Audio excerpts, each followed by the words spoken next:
আর সমস্যা আছে যেমন নীরবে চাঁদাবাজি হয়, এগুলো আমরা বলতে পারবো না। নীরবে কোন চাঁদাবাজি এটা?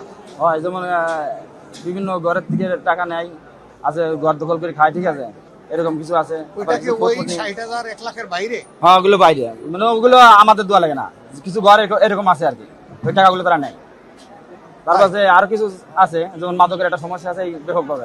এই যে চাঁদা যেটা নেয়, এটা তো আপনারা বাড়ি থেকে জায়গা জমি বিক্রি করে তাদেরকে দেন নাকি?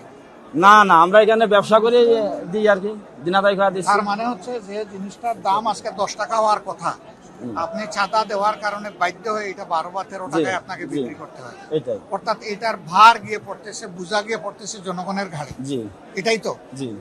তা আপনি যে কথা বললেন, এখন আপনার পিছনে লাগবে যে? লাগতে তো পারেই। লাগতে পারে? জি, সাহস আছে। বাড়ি কোথায়? ইনশাআল্লাহ রাজবাড়ী জেলা। রাজবাড়ী। রাজকীয় মন। জি, ইনশাল্লাহ আল্লাহ আপনাকে সাহায্য করেন। আমিন। কথাটা সত্য বলেছেন তো? জি জি, বাড়াইয়া তো বলেন নাই। তারাই বলেন। সত্য কথা বলার জন্য আল্লাহ আপনার সাহস এবং শক্তি আরো বাড়াই দিন।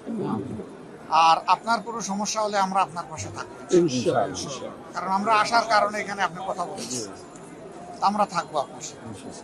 এখন জায়গায় জায়গায় কি করতে হবে? নীরবে চাঁদা দিয়েই যাবেন, সহ্য করবেন, নাকি আরো কিছু করা লাগবে? না, আমরা চাচ্ছি এটা বন্ধ। বন্ধ? জি তাইলে বন্ধ করতে হলে তো প্রতিরোধ করা লাগবে। জি প্রতিরোধের জন্য জি, আমরা প্রস্তুত আছি ইনশাআল্লাহ। সবাই প্রস্তুত হবেন? জি, প্রস্তুত হন, আমরা সবাই মিলে প্রতিরোধ করবো।